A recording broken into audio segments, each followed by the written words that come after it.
tend to understand that most people are very busy. And I, as a person, am tired at night after working during the daytime. Back when I used to work, now all I do is play.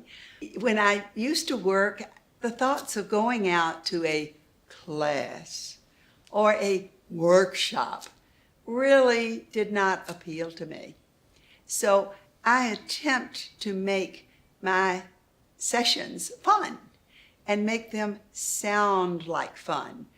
The difference in the name that you choose for the session will have a lot of effect upon the number of people who actually get interested in it.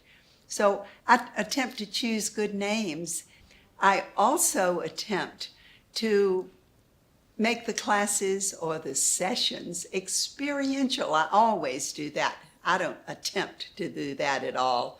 That is a given, that we will use oils so people always feel better.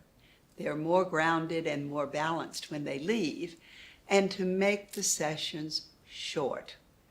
Now, there are certainly some people who want to hear a lot of details, in which case we can give them links and to information that they can study on their own. But so many of us, I am one of those, truly all of those little details just bore us after a certain period of time.